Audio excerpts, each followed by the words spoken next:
దైవజనులు పాస్టర్ చైతన్య గారికి, మరి అలాగే సంఘస్థులందరికీ, వారి యొక్క కుటుంబాలకి ప్రేమపూర్వకమైన వందనాలు తెలియజేస్తూ ఉన్నాను. దేవునికి స్తోత్రం.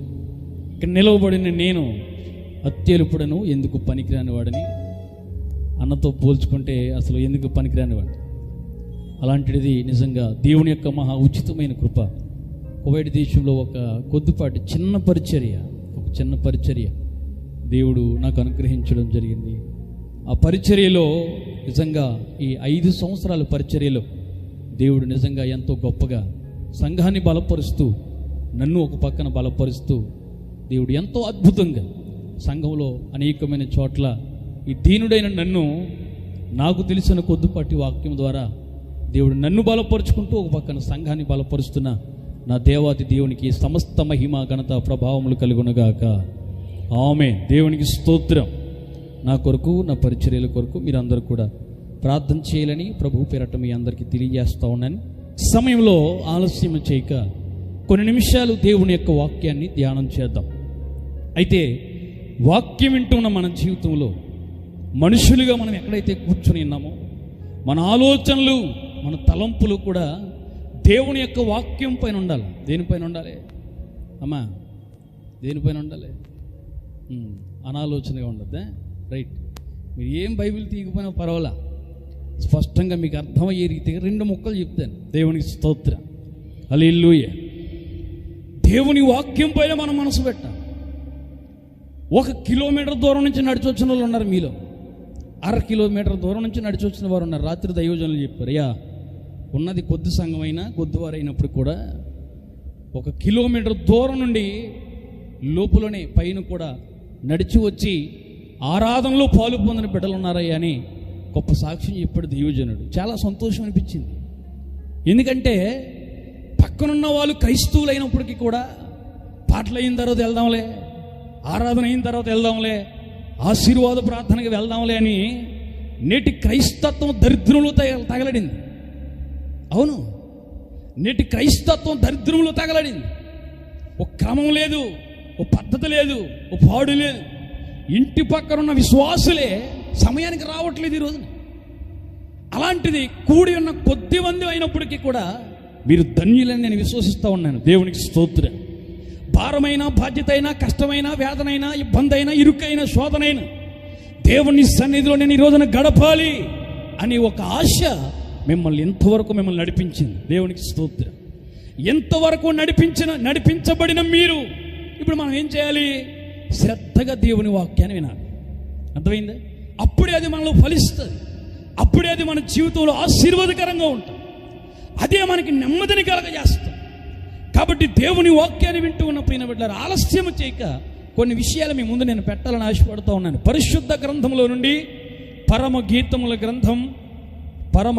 గ్రంథం 3వ అధ్యాయం 6వ వచనాన్ని ఒక్కరు స్పష్టంగా చదవగలిగిన వారు చక్కగా, ఒక మాట ఉంటుంది అక్కడ, ఆ మాటను చదువుకుని మనం ముందుకు వెళ్దాం. ధూమ స్తంభము వలె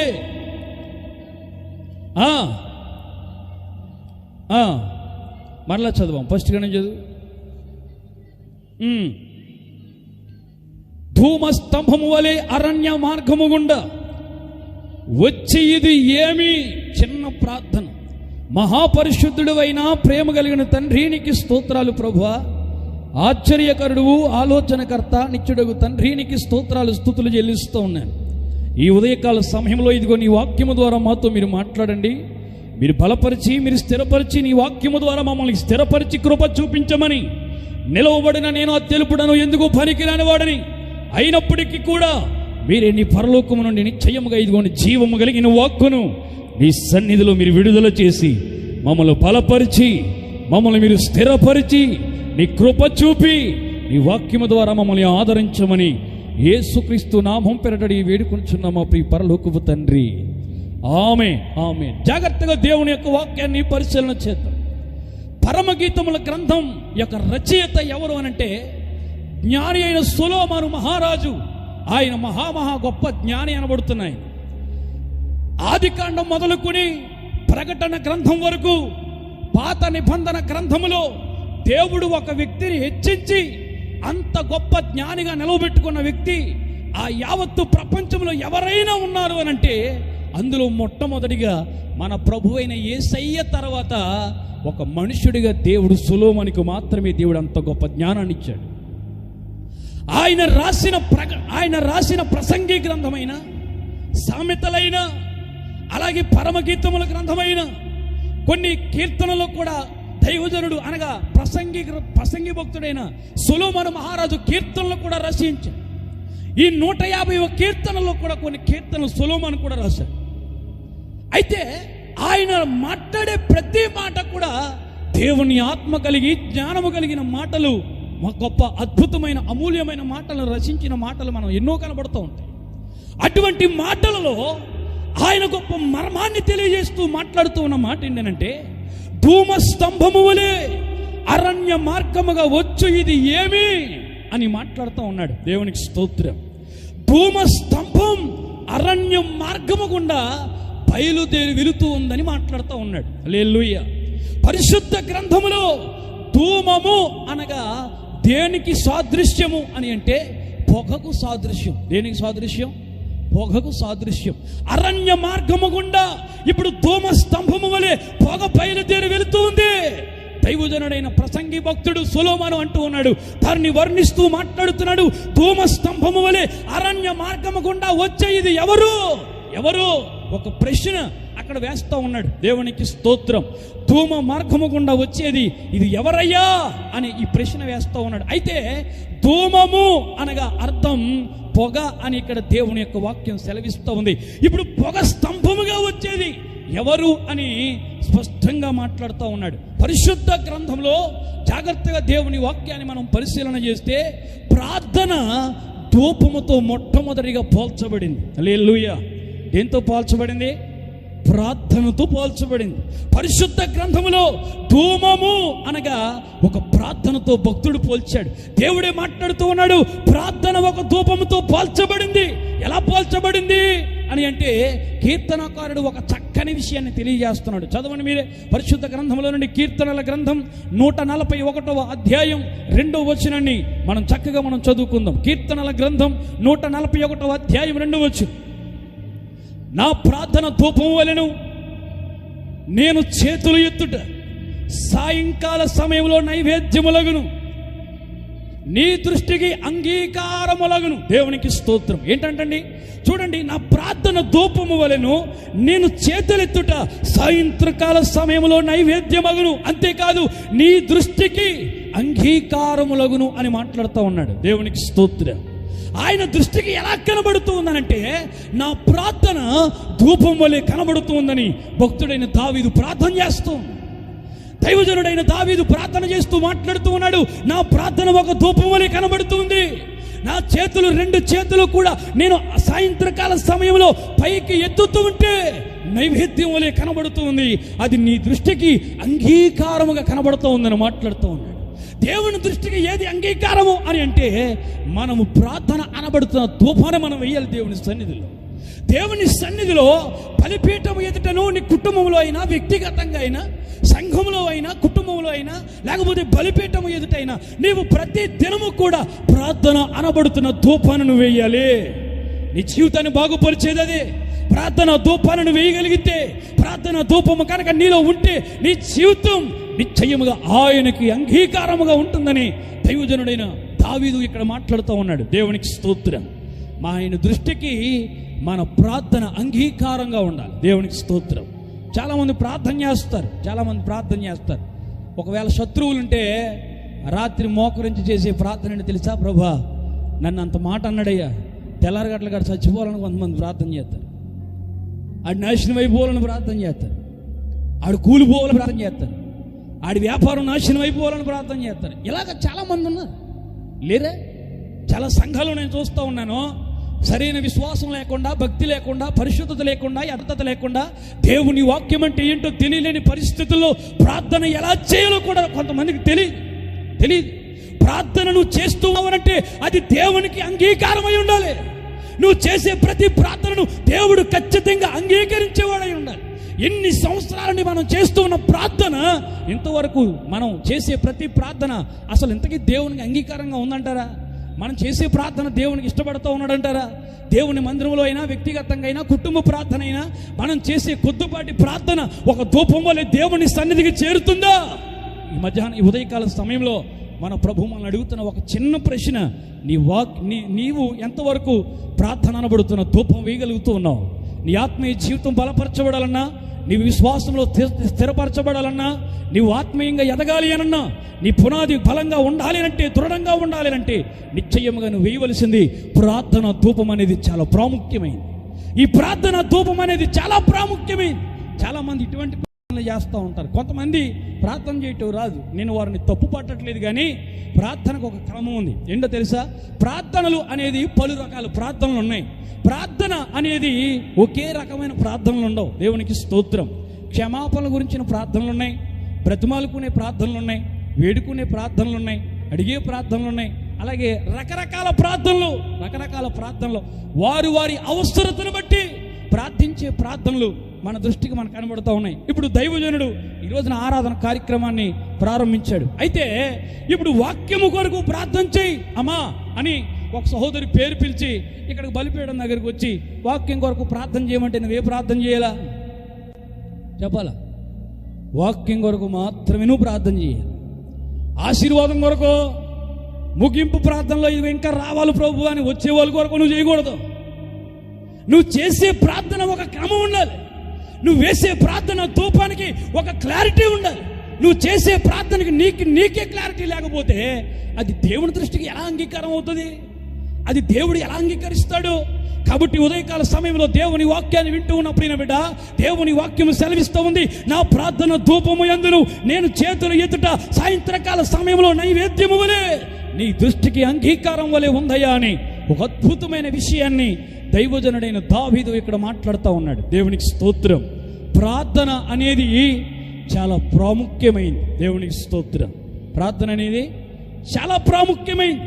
ఎందుకని ప్రాముఖ్యమైంది అని అంటే, నా ప్రార్థన ధూపము వలె అంగీకరించు అని అంటాడు. అంతేకాదు, మన ప్రార్థనలో ధూపము రావాలి అని అంటే ఖచ్చితంగా దేవుడు ఒక అద్భుతమైన కార్యం చేయాలి. చాలామంది చేసే ప్రార్థనలో వారు ఆత్మతో నింపుదలతో వారు ప్రార్థన చేయలేరు, భారం కలిగి వారు ప్రార్థన చేయలేరు, ఏకీభవించి వారు ప్రార్థన చేయలేరు, ఏక మనసు కలిగి ప్రార్థన చేయలేరు. ఎందుకని? వారు చేసే ప్రార్థనలో పొడి ప్రార్థన దేవుని దృష్టికి అంగీకారము అనంటే అది కానీ కాదు. దేవుని దృష్టికి నీ ప్రార్థన అంగీకారమై నువ్వు చేసే ప్రతి ప్రార్థన అనబడుతున్న ధూపం ప్రభు సన్నిధికి చేరాలి అని అంటే మనలో ఒక కార్యసిద్ధి జరగాలి. దేవునికి స్తోత్రం. ఒక కార్యసిద్ధి జరగాలి. మన ప్రార్థన ఎటువంటిదో తెలుసా? భారభరితమైన బలమైన ఒక ప్రార్థన అనబడుతున్న ఒక మూట. దేవునికి స్తోత్రం. ఏమండి, ఒక రాయిని తీసుకుని నిలవబడిన మనం అరిచేయిలో పెట్టుకుని ఆకాశం వైపు ఎత్తితే ఆ రాడు ఆకాశంలో నిలిచి ఉంటుందా? తిరిగి మరలా కింద పడుతుందా? చెప్పాలి నోరు తెరిచి. అమ్మా, ఆకాశం ఉండిపోద్దా? పడిపోద్దా? చెల్లి, పడిపోద్దా? ఖచ్చితంగా పడిపోద్ది. మన ప్రార్థన కూడా అటువంటిదే. అయితే రాడైనా పడిపోద్దేమో కానీ, మూటైనా పడిపోద్దేమో కానీ నీ ప్రార్థన దేవుడు పడిపోనివ్వడు. దేవునికి స్తోత్రం. నీవు ఎగరేసే ప్రతి రాడైనా నిశ్చయముగా ఒకానొక దినాన్న పడిపోవచ్చు. కానీ నీ ప్రార్థన ఒక రాడు వలె కాకుండా ఆ ప్రార్థన ఆకాశం వైపు నిశ్చయముగా చేరేదై ఉండాలి. ప్రభు చెంతకు చేరేదై ఉండాలి. నీ ప్రార్థన ధూపము వలె దేవుని చెంతకు చేరాలి అని అంటే మనలో పరిశుద్ధాత్మ సహాయం మనకు కావాలి. మొట్టమొదటిది నేను చెప్పబోయేది ఏంటనంటే, మొట్టమొదటిగా మన ప్రార్థనలో ధూపం రావాలి అని అంటే, మన ప్రార్థనలో ఏకాత్మ కావాలి అని అంటే, మన ప్రార్థనలో భారం ఉండాలి అని అంటే, మనం చేసే ప్రార్థన ఐక్యత కలిగి చేయాలి అని అంటే, భారభరితమైన ప్రార్థన మనలో ఉండాలంటే ఖచ్చితంగా నీలో ఉండవలసింది పరిశుద్ధాత్మ అగ్ని చేత నువ్వు నిశ్చయముగా కాల్చబడాలి. పరిశుద్ధాత్మ అగ్ని చేత నువ్వు కాల్చబడాలి. ధూపం వెలగాలి అని అంటే ఆ ధూపం వేసేటప్పుడు కొన్నిసార్లు బొగ్గులు వేస్తారు. బొగ్గుల పైన దాని ధూపానికి వేస్తూ ఉన్నప్పుడు ఆ పొగ పైకి రావాలి అంటే, ధూమం పైకి లేవాలంటే సాంబ్రాణి కానీ మనకిష్టం వచ్చిన పదార్థాన్ని అందులో వేసినప్పుడు మాత్రమే పొగ అనేది బయటికి పైకి కమ్ముతుంది. అవునా? సాంబ్రాణి వేస్తాం, దాని పొగ బయటికి రావాలని ధూపం వేస్తూ ఉన్నప్పుడు దాని పొగ పైకి రావాలంటే ఖచ్చితంగా మనం కొన్ని పదార్థాలు వాడతాం. సాంబ్రాణి కానీ లేకపోతే ఏదైనా అది వేసినప్పుడు అది కాల్చబడినప్పుడు అగ్గిలో ఆ సాంబ్రాణి కాల్చబడినప్పుడు ఆ ధూపం ఒక ధూమము వలె పైకి లేస్తూ ఉంటే ఆ ధూమం పైకి ఎత్తబడుతూ ఉంటుంది. అలాగే నీవు చేసే ప్రతి ప్రార్థన ఒక ధూపము వలె అది కాల్చబడాలి. నీ ప్రార్థన కాల్చబడి ధూపము వలె పైకి లేచి ప్రభు యొద్దకు చేర్చబడాలి. ప్రతి క్రైస్తవుడు, ప్రతి విశ్వాసి నిశ్చయముగా ఇదిగో నీవు ధూపం వేయాలి అన్నా, నీ ధూపము దేవుని దృష్టికి అంగీకారముగా ఉండాలి అంటే, నీ ప్రార్థన దేవుడు అంగీకరించాలంటే, నీ ప్రార్థన దేవుడు ఆలకించాలి అంటే నీవు మొట్టమొదటిగా పరిశుద్ధాత్మ అగ్ని చేత నువ్వు కాల్చబడిన దానివై ఉండాలి. సన్నిధిలో పరిశుద్ధాత్మ అగ్ని చేత నువ్వు కాల్చబడితేనే నీలో నుంచి ఒక అమూల్యమైన ధూపం బయటకు వచ్చింది. అప్పుడే నీ ధూపం అనబడుతున్న, ప్రార్థన అనబడుతున్న ధూపం ప్రభు యొద్దకు చేరేది. అప్పుడే ప్రభు యొద్దకు చేరేది. ఎన్ని సంవత్సరాలు నువ్వు ప్రార్థిస్తూ ఉన్నా నీ ప్రార్థనకు జవాబు రాకపోవడానికి గల కారణం ఏంటో తెలుసా? నువ్వు పరిశుద్ధాత్మ అగ్ని చేత కాల్చబడలేకపోతా ఉన్నావు. నీ ప్రార్థనకు దేవుడు జవాబు ఇవ్వలేకపోవడానికి, నీ ప్రార్థన దేవుడు అంగీకరించలేకపోవడానికి, నీ ప్రార్థన దేవుడు వినలేకపోవడానికి మొట్టమొదటి కారణం నువ్వు పరిశుద్ధాత్మ అగ్ని చేత నువ్వు కాల్చబడలేని పరిస్థితుల్లో ఉన్నావు. చల్లారిపోయేవేమో, జాగ్రత్త సుమా. ఆ దేవుడు నీతో మాట్లాడుతూ ఉన్నమాట. చల్లారిపోయిన నీ స్థితిని తిరిగి మరలా ఇదిగో నిన్ను కాల్చడానికి ఇష్టపడతా ఉన్నాడు ఈ దినాన్న. చల్లారిపోయిన నీ స్థితిని విడిచిపెట్టేవాడు కాదే మన దేవుడు. విడిచిపెట్టడానికి కాదు, నిన్ను రక్షించుకుంటా. ఏదో నిన్ను నామకార్థంగా బయటకు పోయిన ఇష్టానుసారమైన జీవితాన్ని నువ్వు జీవిస్తావని కాదు. ఆయన తన పరిశుద్ధమైన రక్తాన్ని కార్చి నిన్ను బాగుపరిచింది. ఆయన అమూల్యమైన రక్తమును కార్చి నిన్ను బాగుపరిచింది, నిన్ను రక్షించుకున్నది. నిన్ను రక్షించుకుని ఆయన పరిశుద్ధమైన సన్నిధిలో నిందారహితుడిగా నిన్ను నిలవబెట్టుకున్నది. నీ ఇష్టానుసారమైన జీవితాన్ని నువ్వు జీవిస్తావని కాదు, ఆయన నిన్ను ముత్యము వలె మార్చుకోవాలని ఆశపడుతూ ఉన్నాడు. నువ్వు ఏ పరిస్థితిలో ఉన్నా, ఎక్కడున్నా దేవుడు వాడుకోవడం మొదలు పెడితే నువ్వు ఎక్కడికి వెళ్ళినప్పటికీ కూడా రక్తము కార్పించి మరి దేవుడు నిన్ను నడిపించుకుంటాడు. అది ఆయన లక్షణం. ఆయన మాట వినకుండా ఆయన సన్నిధికి దూరం అయిపోయిన వారిలో ఎంతోమంది తిరిగి మరలా వారు తప్పును తెలుసుకొని దేవుని దగ్గరికి వచ్చిన వారు ఎంతోమంది ఉన్నారు. దేవునికి స్తోత్రం. తప్పుపోయిన కుమారుడు గురించి మనకు తెలుసు, అవునా? నేను విస్తరించి మాట్లాడాలనుకోవట్లేదు. తప్పుపోయిన కుమారుడు గురించి మనకు తెలుసు. ఆడికి బుద్ధి వచ్చిన తర్వాత ఏమైంది? తిరిగి వచ్చాడు. ఎవరి దగ్గరికి వచ్చాడు? తండ్రి దగ్గరికి వచ్చాడు. అరే, ఇచ్చిన ఆస్తి అంతా కూడా నాశనం చేశాడు. స్నేహితులతో కలిసి విచ్చలవిడిగా వారు జీవించాడు. సమస్తమును నాశనం చేసి ఆఖరికి పందులు తినే పొట్టు తినే పరిస్థితి ఏర్పడింది.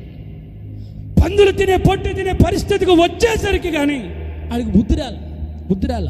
కొంతమందికి పళ్ళుడిపోతేనే కానీ బుద్ధి రాదు. అర్థమైందా? ఎదర గొయ్యి ఉందనో నుయ్యి ఉందనో ఆడు చూసుకోకుండా ఇష్టానుసారంగా పోతా ఉన్నాడు. అనిగో నాకేముంది, నా వెనకాల బలం, నా వెనకాల రాజకీయ బలం, లేకపోతే నాకు అండ, నా కొండ, నా స్నేహితులు, నా బంధువులు, నాకు అందరూ ఉన్నారు అని కళ్ళు మూసుకుని ఎదరకుండా ముందు చూడకుండా పోయావనుకో, పళ్ళుడిపోయింది మనకి. కానీ ఆ పళ్ళుడిపోయిన తర్వాత అసలైన పళ్ళు లేకపోతే చాలా దరిద్రంగా ఉంటుంది కదండి. కట్టించుకున్న పళ్ళకి ఒరిజినల్ పళ్ళకి చాలా తేడా ఉంటుంది కదా. ఒక ఉదాహరణ చెప్తున్నాను మీకు. మన జీవితంలో ప్రార్థన అనేది చాలా ప్రాముఖ్యమైనది. ఆ ప్రార్థనే ఒక ధ్యేయంగా మనం నిలబడాలి. పరిశుద్ధ గ్రంథంలో దేవుడు మాట్లాడుతూ ఉన్నాడు, నీ ప్రార్థన దేవుని దృష్టికి అంగీకారములుగా ఉండాలి. ఉదయకాల సమయంలో నువ్వు చేసే ప్రతి ప్రార్థన అంగీకారముగా ఉండాలంటే నిశ్చయముగా ఇదిగో నీ ప్రార్థన ఒక ధూపము వలె ప్రభువు చెంతకు చేరాలి అని అంటే నువ్వు మొట్టమొదటిగా పరిశుద్ధాత్మ అగ్ని చేత నువ్వు కాల్చబడాలి. అప్పుడే నీ ప్రార్థన ధూపము వలె ప్రభు యొద్దకు చేరుతుంది. దేవునికి స్తోత్రం. అప్పుడే నీ ప్రార్థన అనబడుతున్న ధూపం ప్రభు యొద్దకు చేరి నీ జీవితాన్ని ఒక ముత్యము వలె దేవుడే నిన్ను మారుస్తాడు. అందుకే పరిశుద్ధాత్మ అగ్ని చేత మనం కాల్చబడాలి. సాంబ్రాన్ని కాల్చబడాలి అని అంటే ఖచ్చితంగా నిప్పు అనేది కావాలి. ఆ నిప్పు కాల్చబడితేనే సాంబ్రాణుల నుంచి ధూపం బయటకు వచ్చేది. అలాగే ప్రతి క్రైస్తవుడు పరిశుద్ధాత్మ అగ్ని చేత కాల్చబడితేనే నీలో నుంచి ఒక బలమైన రగిలే ధూపం బయటకు వచ్చేది. అప్పుడే దేవుని దృష్టికి అంగీకారం అయ్యేది. అప్పుడే అప్పుడే దేవుని దృష్టికి అంగీకారమై. అయితే దేవుని యొక్క వాక్యాన్ని వింటూ ఉన్న ప్రియ బిడ్డలారా, మన ప్రార్థన ధూపం వలె లేవాలి అని అంటే మొట్టమొదటిది పరిశుద్ధాత్మ దేవుని మనం పొందాలి. ఏం పొందాలి? పరిశుద్ధాత్మ దేవుని పొందాలి. మీలో రక్షించబడిన వారు చాలామంది ఉన్నారు, మీలో విశ్వాసం కలిగిన వారు చాలామంది ఉన్నారు. అయితే మీలో ఒక ప్రశ్న నేను మిమ్మల్ని అడగాలనుకుంటున్నాను. పరిశుద్ధాత్మ దేవుని పొందుకున్న వాళ్ళు ఎంతమంది మీలో చేయెత్తగలరా? రక్షించబడి అనేకమైన సంవత్సరాలు అయిపోయాయి, సంవత్సరాలు దొరుకుతున్నాయి. సంవత్సరాలు నెలల వలె, నెలలు వారాల వలె, వారాలు గంటల వలె, గంటలు క్షణాల వలె, క్షణాలు పరిగెడుతూ ఉన్నాయి. కానీ మన జీవితంలో పరిశుద్ధాత్మ అనుభవం అనేది మచ్చు కూడా ఎక్కడ కనబడట్లా. పరిశుద్ధాత్మ అనుభవానికి నువ్వు నింపబడాలి, పరిశుద్ధాత్మ శక్తితో నువ్వు నింపబడాలి, ఆదరణకర్త అయిన తండ్రి అయిన దేవునితో నువ్వు నింపబడాలి. పరిశుద్ధాత్మ దేవుడు నీతో మాట్లాడుతూ అన్నమాట. ఆయనకి దూరంగా ఉండి మనం ఏమీ చేయలేం పిల్లలు. ఆయన పొందుకోకుండా మనం బలపరచబడలేం, ఆయన పొందుకోకుండా మనం ఏమీ చేయలేం. ఎందుకనంటే ఒక ప్రార్థన అనబడుతున్న ధూపము లేవాలి అనంటే పరిశుద్ధాత్మ దేవుడు నువ్వు పొందుకోవాలి. పరిశుద్ధాత్మ అగ్ని చేత నువ్వు కాల్చబడితేనే నువ్వు నిశ్చయముగా నీ ప్రార్థన ఆయన దృష్టికి అంగీకారం అయ్యేది. నువ్వు ఆయన దృష్టికి, ఆయన దగ్గరికి నువ్వు ఎత్తబడేది. ఒక విషయం చెప్పనా, క్రైస్తవుడు ఆయన రాకల్లో ఎత్తబడడానికి కావాల్సింది ఏంటి చెప్పండి? ప్రాముఖ్యమైనది పరిశుద్ధాత్మ దేవుడు మనకు కావాలి. హల్లెలూయా. ఆయన రాకడలో నువ్వు ఎత్తబడాలంటే, ఆయన స్వరం నీకు వినపడాలంటే, సాధారణంగా మనుషులుగా ఉన్న మనకే స్వరం వినపడుతుందా? ఇది చాలా గొప్ప మర్మంతో కూడిన మాట. సాధారణమైన మనుషులుగా ఉన్న మనం రక్షించబడినప్పటికీ కూడా ఉదయం లెగిసిన కాడి నుంచి రాత్రి పడుకునేంత వరకు కూడా మానవుడు ఏదో ఒక రకంగా పాపిగానే బ్రతుకుతూ ఉన్నాడు. ఏదో ఒక రకంగా చూపు ద్వారా, ఆలోచనల ద్వారా, తలంపుల ద్వారా, మాట ద్వారా, చేత ద్వారా, నడక ద్వారా, పడక ద్వారా ఏదో ఒక రకంగా దేవుని దృష్టికి ఒక్కొక్కసారి కొన్ని పర్యాయాలు పాపిగానే బ్రతుకుతున్నాం. చిన్న చితగా మనకి కొన్ని పర్యాయాలు ఏదో కొద్దో గొప్ప ఏదో మనం దేవుని దృష్టికి విరోధంగానే బ్రతుకుతున్నాం. అయితే ఆయన రాబోయే రాకడలో ఆయన స్వరం మనకి వినబడాలి అంటే అది అసాధ్యం.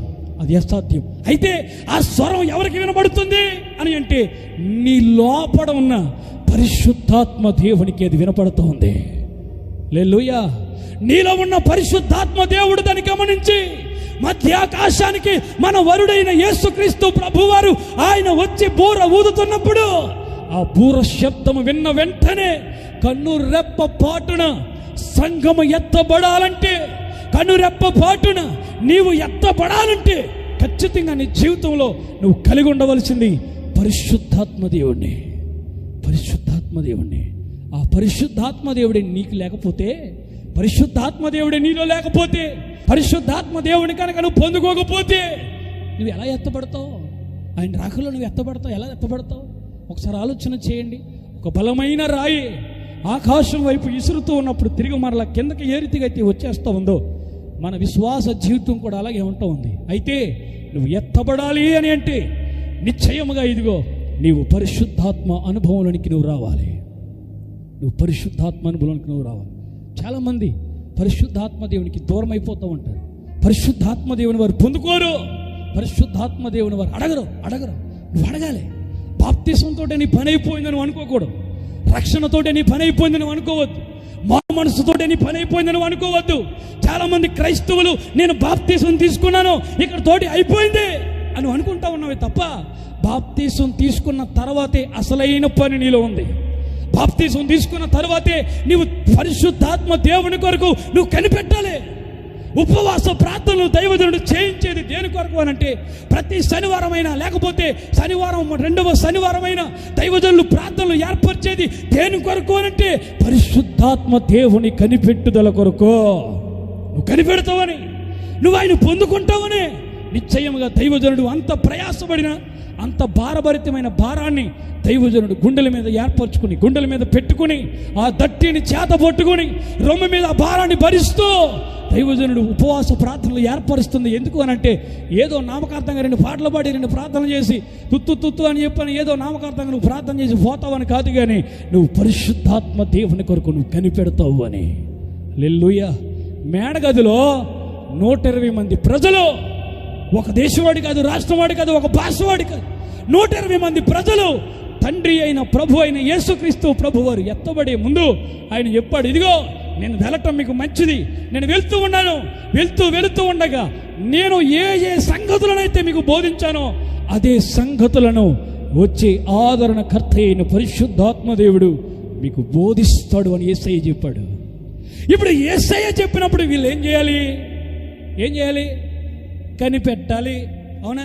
కనిపెట్టాలి. ఇప్పుడు మీ ఇంటికి ఒక చుట్టం వస్తాడండి, ఒక చుట్టం వస్తాడు. ఆ చుట్టం మీకు తెలియదు, ఎప్పుడో చూశారు, మీ బంధువులు. అయితే మీ కుటుంబంలో ఒక మనిషిగా కలుపుకోవడానికి, ఒక సంబంధికుడిగా కలుపుకోవడానికి, బంధువుడిగా కలుపుకోవడానికి ఆ చుట్టం మీ ఇంటికి వస్తూ ఉన్నప్పుడు ఆయన ఎప్పుడు వస్తాడో నువ్వు కనిపెట్టుకుంటావా? లేదే? కనిపెట్టుకుంటావా? నీ ఇల్లు శుభ్రం చేసుకుంటావా? ఏమో శుభ్రం చేస్తావా? ఇల్లంతా శుభ్రం చేస్తావు. అయ్యో బంధువుడు మన ఇంటికి వస్తూ ఉన్నాడు, రాక వస్తూ ఉన్నా ఆయన ఎలా ఉన్నాడో, ఎలా ఉంటాడో, ఏం చేస్తూ ఉన్నాడో, అసలు మన పరిస్థితులు ఎలా ఉన్నాయి, ఈ పరిస్థితులను బట్టి ఆయన ఆలోచన ఏమనుకుంటాడో అని మనం సర్వసాధారణంగా ఇహలోక సంబంధమైన వాటి కొరకే ఒక చుట్టమే మన ఇంటికి వస్తే, బంధువుడే మన ఇంటికి వస్తే అంతలాగా మనం కనిపెట్టుకుని ఉంటామే. అలాంటప్పుడు నిత్యము ఆయన యొద్ద ఉండి, ఆయన నిత్యము యుగాలు కూడా ఆయన యొద్ద నిలిచి ఉండే మనము ఆయన దగ్గర నిలిచి ఉండాలి అంటే, యుగాలు కూడా ఆయన దగ్గర మనం ఉండాలి అంటే ఇంకా ఆయన కొరకు మనం ఎంత కనిపెట్టాలా? ఈ 120 మంది ప్రజలు మేడగది మీద ప్రార్థన చేస్తూ ప్రార్థనలు కనిపెడతా ఉన్నారు. దేవునికి స్తోత్రం. కనిపెడుతున్నారు, ప్రార్థన చేస్తూ ఉన్నారు. ఆ ప్రార్థన చేస్తూ ఉంటే ఆకాశములో నుండి మహా గొప్ప అద్భుతమైన శబ్దము వంటి మహా గొప్ప ధ్వని ఒక్కసారిగా వారి మీదకి తీరిన వెంటనే వారు పరిశుద్ధాత్మ శక్తి చేత నింపబడ్డారు. గట్టిగా చప్పలు కొడుతూ దేవుని మహిమపరుద్దు. హల్లెలూయా. ఆకాశము నుండి మహా గొప్ప శబ్దము వంటి ధ్వని వారి మీదకి దిగి వచ్చిన వెంటనే ఆ ఇల్లంతా కూడా పరిశుద్ధాత్మ వాతావరణం మారిపోయింది. వారి మీద ఒక్కసారిగా వాలగా వారికిచ్చిన వాక్కు శక్తి కొలది ఒక్కొక్కరు భాషలు మాట్లాడుతూ ఉంటే, ఒక్కొక్కడు ప్రార్థన చేస్తూ ఉంటే, ఒక్కొక్కరు ప్రవచన వరములు ఎత్తి మాట్లాడుతూ ఉంటే, భాష వేరు, ప్రాంతాలు వేరు, కానీ కనిపెట్టింది మాత్రం ఒకే ఒక్కడు కొరకు. ఆ ఒకే ఒక్కడు ఆదరణకర్త అయిన పరిశుద్ధాత్మ దేవుడు. ఆయన కొరకు కనిపెట్టినప్పుడు ఒక్కసారిగా వారి మీదకి వాలిన వెంటనే వారిలో జరిగిన కార్యాలు ఏంటో తెలుసా? వారు పరిశుద్ధాత్మ శక్తి చేత నింపబడ్డారు. దేని చేత? పరిశుద్ధాత్మ శక్తి చేత నింపబడ్డారు. ఆ శక్తి నువ్వు పొందుకోవాలి. దినాన్న ఆ శక్తి నీకు రావాలంటే నువ్వు పరిశుద్ధాత్మ దేవుని నువ్వు పొందుకోవాలి. పరిశుద్ధాత్మ దేవుణ్ణి నువ్వు పొందుకుంటేనే నువ్వు ఆ శక్తితో నువ్వు నింపబడేది. నువ్వేమీ చేయలేవు. ఈ శరీరం మట్టి శరీరం. ఎందుకో తెలుసా? దేవుని కార్యమును చూడాలి అన్నా, దేవుని మహాత్మ్యమైన కార్యాలు నువ్వు కళ్ళారా చూడాలి, చెవులారా వినాలి అనంటే నీ శక్తి ద్వారా కానీ, నీ బలము ద్వారా కానీ, ఏ ద్వారా కూడా జరగదు. కానీ అది కేవలం దేవుని శక్తి ద్వారా మాత్రమే జరుగుద్ది. అది పరిశుద్ధాత్మ ద్వారా మాత్రమే జరుగుద్ది. నువ్వెన్నైనా అనుకో, కానీ అది జరగకపోవచ్చు. కానీ పరిశుద్ధాత్మ దేవుడు నీ పట్ల అనుకున్నది మాత్రమే దేవుడు జరిగిస్తాడు. ఆ శక్తితో మనం నింపబడాలి. దేవునికి స్తోత్రం. పరిశుద్ధాత్మ దేవుని మనం ఎందుకు పొందుకోవాలి అంటే, మన ప్రార్థన అనబడుతున్న ధూమము వలె ప్రభు దృష్టికి అంగీకారము కావాలి అనంటే పరిశుద్ధాత్మ అగ్ని చేత నువ్వు కాల్చబడాలి. రెండవది, పరిశుద్ధాత్మ దేవుణ్ణి నువ్వు పొందుకునేదానిగా నువ్వు ఉండాలి. మూడవది, ఆయన రాకడలో నువ్వు ఎత్తపడడానికి కావాల్సింది పరిశుద్ధాత్మ దేవుడు నీలో ఉండాలి. 3 విషయాలు. ఇక పరిశుద్ధాత్మ దేవుణ్ణి మనం పొందుకోవాలి అని అంటే ఖచ్చితంగా మనం అడగాలి. ఏం చేయాలి? అడగాలి. అడిగి ప్రతి ఒక్కరికి కూడా దేవుడు ఇచ్చేవాడై ఉన్నాడు. దేవునికి స్తోత్రం. తల్లిదండ్రులు బిడ్డలకి కావలసిన ప్రతిదీ ఇవ్వటానికి వారు శక్తికి మించినదైనా సరే, ఇవ్వలేని పరిస్థితిలో ఉన్నా సరే, అప్పు చేసైనా సరే, అడిగింది నా కొడుకు, అడిగింది నా కుమార్తె, అడిగింది నా బిడ్డ అనే ఒకే ఒక ఆలోచనతో దేన్ని ఇవ్వడానికైనా సరే నువ్వు వెనక అడిగేయవు. అవునా? ఎందుకని? నువ్వు అడిగింది కనుక, నీ బిడ్డ నోరు తెరిచి అడిగింది కనుక, నీ బిడ్డకు నువ్వు చేయాలని అనుకుంటూ ఉన్నావు కనుక. ఇప్పుడు అలాగే పరిశుద్ధాత్మ దేవుడు నీలోనికి రావాలి అని అంటే నువ్వు మొట్టమొదటిగా, అయ్యా నీవు నాలోనికి రాయా, నువ్వు నాలోనికి వస్తే నా జీవితం మార్చబడుతుంది, నువ్వు నాలోనికి వస్తే నా జీవితం ముత్యం వలె మార్చబడుతుందని నువ్వు అడగాలి. మొట్టమొదటిగా నువ్వు అడగాలి. నువ్వు అడిగితేనే ఆయన నీలోనికి వస్తాడు. అందుకే పరిశుద్ధ గ్రంథంలో దేవుని యొక్క వాక్యం సెలవిస్తూ ఉంది, ఆయన ప్రతి ఒక్కడికి అనగా మనము పరిశుద్ధాత్మను అనగా తండ్రి అయిన దేవుణ్ణి మనం పొందుకోవాలి అని అంటే అడుగు ప్రతి ఒక్కడికి అనుగ్రహిస్తాడు అని లూకాసు వార్త 11వ అధ్యాయం తీయొద్దు. లూకాసు వార్త 11వ అధ్యాయం 13వ వచనంలో యేసయ్యే మాట్లాడుతూ ఉన్నాడు, నా తండ్రి అయిన దేవుని అనగా పరిశుద్ధాత్మ దేవుని అడుగు ప్రతి ఒక్కరికి ఆయన మీకు సమృద్ధిగా అనుగ్రహించిన మాట్లాడుతూ ఉన్నాడు. హల్లెలూయా. ఆయన నీకు సమృద్ధిగా అనుగ్రహించేవాడై ఉన్నాడు, ఆయన నీ యొద్దకు వచ్చేవాడై ఉన్నాడు. అయితే మన ఆలోచనలు తలంపులే సరిలేవు. ఆయన మనలోనికి రావడానికి ఎన్నో పర్యాయాలు ఇష్టపడుతున్నప్పటికీ, మనలోనికి వచ్చి ఆయన మనల్ని గణపరచాలని ఎన్నో పర్యాయాలు అనుకున్నప్పటికీ, ఆయన నిన్ను స్థిరపరచాలనుకున్నప్పటికీ ఆయన నీలోనికి రాలేకపోతూ ఉన్నాడు. ఎందుకో తెలుసా? నీ హృదయం భయంకరమైన పాపంతో నిండిపోయింది.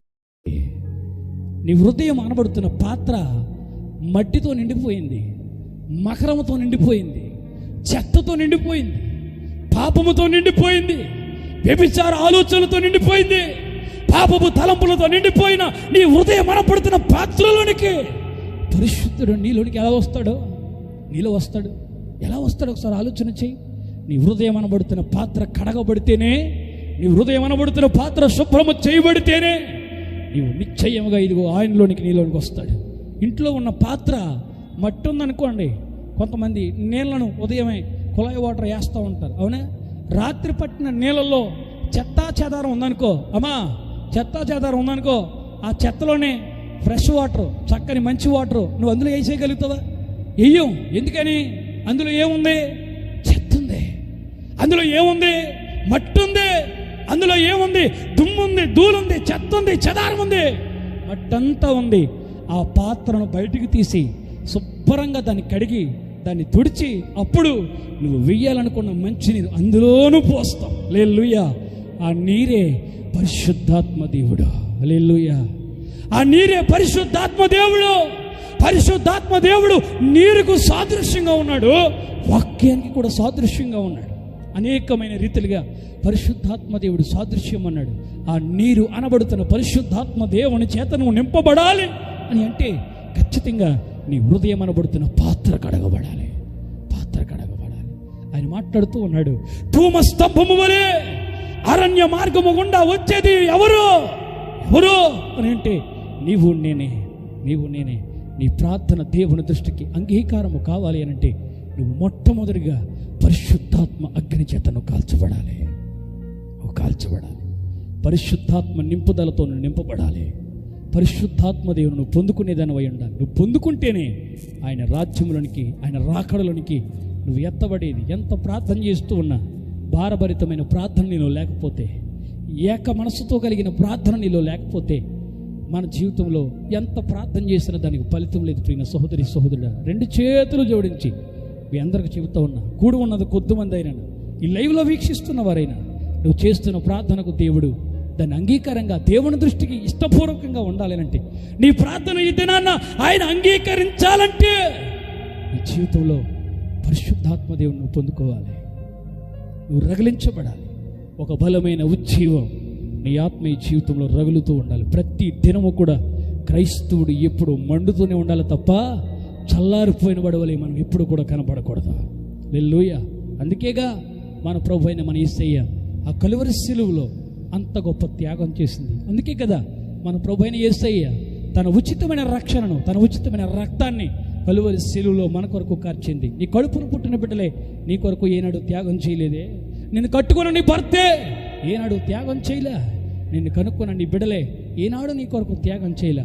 ఏమీ తెలియలేని మనలను, పెంట కుప్పల మధ్యన బ్రతుకుతున్న మనల్ని మన యేసయ్య మనల్ని జ్ఞాపకం చేసుకుని మన కొరకు అంత గొప్ప త్యాగం చేస్తే ఈ దినాన్న మనం ఆయన కొరకు ఏం చేస్తూ ఉన్నాం ఆలోచన చేద్దాం. ఆయన సిలువ వైపు చూస్తూ, అయ్యా ఈ దినం నా ప్రార్థన నీ దృష్టికి అంగీకారంగా ఉండినట్లుగా నన్ను నీ పరిశుద్ధాత్మ శక్తి చేత నన్ను కాల్చండి, నీ పరిశుద్ధాత్మ నాలోనికి రానియండి. ఇదిగో ఈ దినం నుంచి నీ కొరకు నేను కనిపెడను, నీ కొరకు నేనైనా ప్రభు ఎదురు చూస్తాను, నా పట్ల గోకారించి ప్రభు అని నువ్వే నీ జీవితంలో గొప్ప అద్భుతమైన కార్యం చేస్తావు అన్నాడు. అది వివాహమైన, నీ ఆరోగ్యమైన, నీ అప్పులైనా, నీ ఇరుకులైనా, నీ ఇబ్బందులైనా నీ జీవితంలో మేలే నీకు జరిగిస్తాడు. వివాహ విషయంలో ఒక ఆలోచన చెప్పాలని ఆశపడుతూ ఉన్నాను. ఏదో తిరిగి తిరిగి తిరిగి తిరిగి బిడ్డకు పెళ్లి కావట్లేదులే, ఏదో ఒకటి చేసేదే అని అనుకుంటూ ఉన్నావేమో. నువ్వు ఆయన సహాయం, పరిశుద్ధాత్మ సహాయం కనుక నువ్వు ఉంటే, నిన్ను మోసపొచ్చువారు ఎంతమంది నీ దగ్గరికి వచ్చినా అతడు మోసము చేస్తున్నాడనే విషయాన్ని బయలుపరిచేవాడైన దేవుడు. ఆయనకు నమ్మకంగా ఉంటే ఆయన ఎందుకు నడిపిస్తాడు. ఆయనకు యథార్థంగా ఉంటే, ఆయన ఎందుకు కనుక నువ్వు కనిపెడితే ఆయన నిశ్చయముగా నీ దగ్గరికి నడిపించగల రాగల దేవుడు నా దేవుడు. కళ్ళు మూసుకోండి, ప్రార్థన చేద్దాం. ఒక్క నిమిషం ఈ ఉదయకాల సమయంలో ఇదిగో నీ దాసుడు ద్వారా నాతో మాట్లాడిన ప్రతి మాటను కూడా ఇదిగో మీ చేతులకు అప్పగిస్తున్నా. నా ప్రార్థన ఒక ధూపం వలె నీ యొద్దకు చేరే కృప నాకు కావాలి ప్రభు అని అందరూ రెండు చేతులు పైకెత్తి మోకరించి, అయ్యా నీ సహాయం నాకు కావాలయ్యా. నోరు తెరిచి అడుగుదాం. ఎవరు మౌనంగా ఉండొద్దు. ఇది మౌనంగా ఉండే సమయం కాదు బిడ్డ, నువ్వు దేవుని కనిపెట్టే సమయం, శక్తి చేత నింపబడే సమయం, బలముతో నింపబడే సమయం, ఆదరణకర్త అయిన పరిశుద్ధాత్మ దేవుని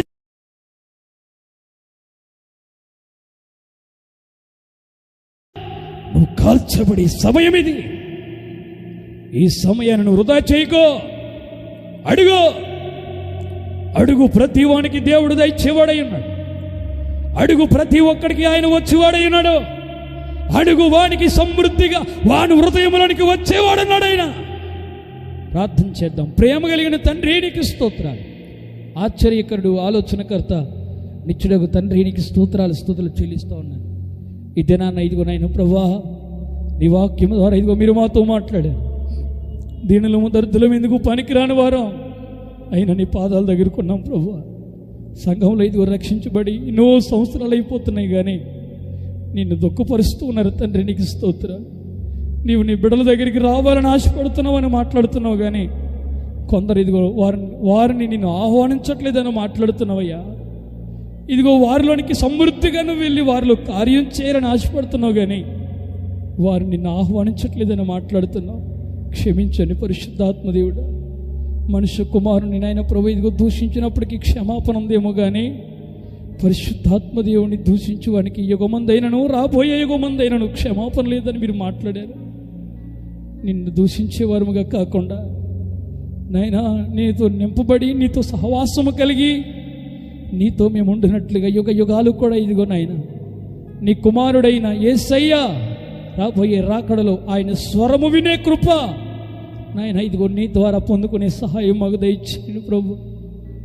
వాక్యాన్ని విత్తీనం ఏ దుష్టుడు ఎత్తుకుపోకుండా నీరు కట్టి ఫలింపజేసి సహాయం చేసి నడిపించమని నీ పరిశుద్ధాత్మ సహాయమును నీ పరిశుద్ధాత్మ సన్నిధిని మీరు అనుగ్రహించండి అయ్యా. నీ బిడ్డలు మీరు వాడుకోవాలని ఆశపడుతూ ఉన్నారు.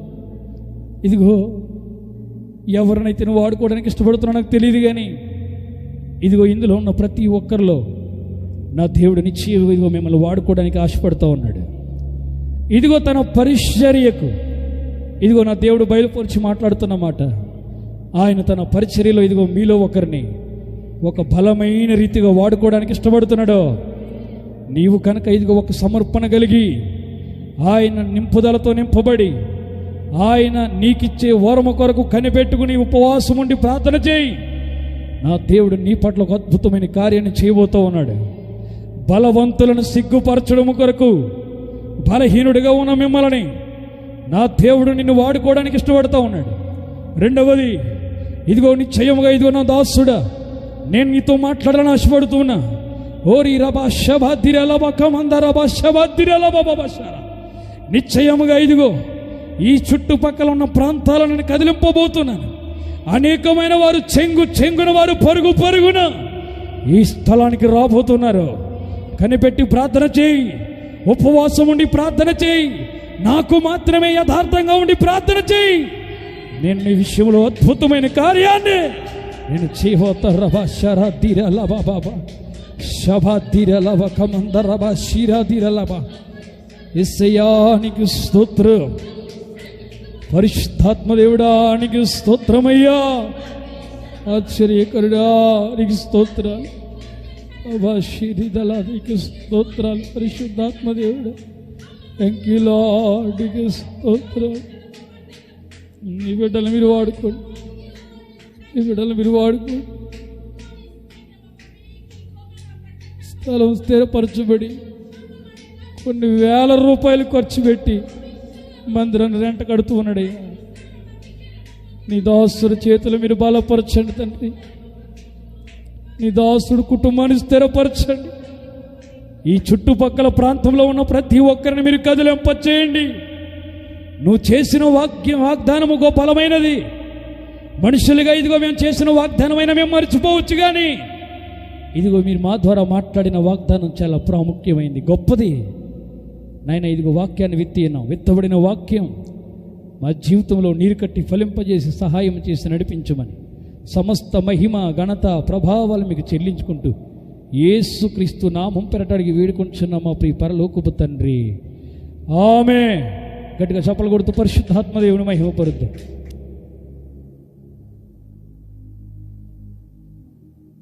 ప్రైజ్ ది లార్డ్, హల్లెలూయా. రెండు చేతులు పైకెత్తి గట్టిగా స్తోత్రం చెప్తారా? హల్లెలూయా, హల్లెలూయా. చాలా అద్భుతమైనటువంటి మాటలు మనందరినీ కూడా ధైర్యపరిచినటువంటి మొదటిగా దేవాతి దేవునికి వందనాలు తెలియజేస్తూ చక్కని వాక్య పరిచర్య ద్వారా మనందరినీ కూడా బలపరిచినటువంటి దైవజనుల అభిషక్తులు సియోన్ రాజు అన్నగారికి ప్రత్యేకమైనటువంటి వందనాలు తెలియజేస్తూ ఒకసారి గట్టిగా చప్పలు కొడుతూ వారిని బట్టి ప్రభుని స్తుతిద్దాం. హల్లెలూయా, హల్లెలూయా. చాలా సంతోషం ప్రియమైన బిడ్డలు. ఒక్క విషయం మనం చెప్పి ఆ కార్యక్రమంలో ముందుకు వెళ్ళిపోదాం. రేపు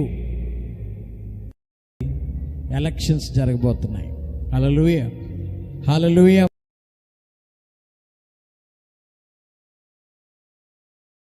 29వ చూడండి.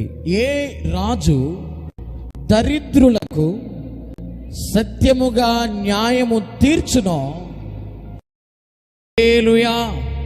మళ్ళీ చదువుతాను వినండి. ఏ రాజు దరిద్రులకు సత్యముగా న్యాయము తీర్చునో ఆ రాజు సింహాసనము నిత్యముగా స్థిరపరచబడును. హల్లెలూయా. జాగ్రత్తగా ఆలకించండి ప్రియమైన బిడ్డలారా. చాలా ఉత్కంఠభరితమైనటువంటి ఎలక్షన్స్ ఇవి. ఏ రాజు దరిద్రులకు న్యాయం తీరుస్తాడో, ఏ రాజు దరిద్రులకు మంచి చేస్తాడో, వాళ్ళని అందిస్తాడో ఆ రాజు యొక్క సింహాసనం ఏం చేస్తుంది? స్థిరముగా నిలుస్తుందని నేను చెప్పడం కాదు. ఎవరు చెప్తున్నారు? పరిశుద్ధాత్మ దేవుడు చెప్తున్నాడు. హల్లెలూయా. కాబట్టి జాగ్రత్తగా ప్రియమైన బిడ్డలారా, ఎలక్షన్ జరుగులాగున చాలా రాష్ట్రం అంతా అనేక కొన్ని కోట్ల మంది ప్రజలు రేపు ఎలక్షన్స్లో పాల్గొనబోతున్నారు. కాబట్టి ఎటువంటి ఆందోళనలు కానీ ఎటువంటి పరిస్థితులు, భయంకరమైన పరిస్థితులు తలెత్తకుండా ఒక సరైన రాజు మన రాష్ట్రానికి లేపబడునుగాక. హల్లెలూయా. మన రాష్ట్రానికి ఒక బలమైనటువంటి రాజుని దేవుడు మనకిచ్చునుగాక. అద్భుతమైన నాయకుల్ని దేవుడు మనకి దయచేయునుగాక. అటువంటి రాజులు పరిపాలించాలని దేవుని క్రైస్తవ్యానికి దేవుని యొక్క బిడ్డలకు ఆటంకము లేని ప్రభుత్వం యేసు నామములో లేపబడునుగాక.